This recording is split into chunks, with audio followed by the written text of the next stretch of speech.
I don't normally do this, but I think the time has come just to say a few things openly and publicly, and I'm not the only one saying these things. I know there are others like me who are thinking along the same lines.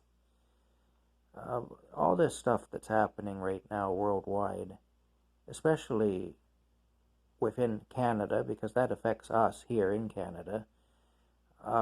So we need to be concerned about that, but also concerned about what's going on in the world. There's a bunch of stuff happening that just doesn't add up. I mean, okay, we have a pandemic, so they tell us. Personally, I believe that there is a disease. I believe it has killed people. I believe it's a potentially serious thing. However, they're bringing in a lot of stuff that just doesn't add up in the face of a pandemic. And if we really do have a pandemic, then why aren't they focusing their energy on that? Why are they bringing in bills like C10, which is an initiative by Stephen Gabault? I don't know if I said his last name right. That's how it sounds that's how it looks when I read it. Which is an internet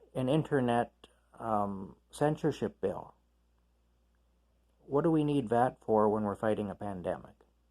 Are they sneaking it in while we're all preoccupied with the pandemic? Like, really, you'd think if it's as bad as they say, that all their resources would be going into the pandemic, and they'd worry about such things as censoring the internet after the fact. When we got the pandemic under control. There's a bunch of stuff that doesn't add up, and if you look into it, you'll see that a lot of the things that they're doing right now line up with initiatives like Agenda 2020, Agenda 2030, Agenda 2021, I should say, Agenda 2030. This whole New World Order system that I know a lot of people don't believe is a thing, although the elites have written about it. You can actually look it up and see what people have written about it in positions of power have written. The World Economic Federation, Global Reset, this is all stuff people can find out if they just do a little research. Now, maybe those of us who think the way I think are paranoid.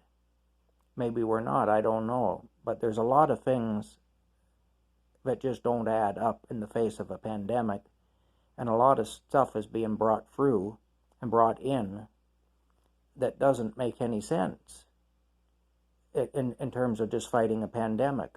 What do we need to censor people for to fight a pandemic? There's also the persecution of Christians. I understand that they're trying to make people social distance. They don't want people gathering together in places because of the potential for the spread of disease. But it seems that Christians are being disproportionately targeted. Jewish people as well. The police in Montreal are really going after the Jews right now. There's just a bunch of stuff that doesn't make sense. Anyway, I'm running out of recording time here, so I'm going to stop now. But please, before you call all of us who think the way I do conspiracy theorists and label us crazy, at least be open-minded enough to do a little research. Look into these things I've told you about. You may not change your point of view, but at least you'll understand those of us who think the way we do. Thank you for listening to me. I appreciate it. Have a good day. I hope you all are safe out there, and I hope that we can get back to some sense of normalcy at some point. Have a good evening, guys.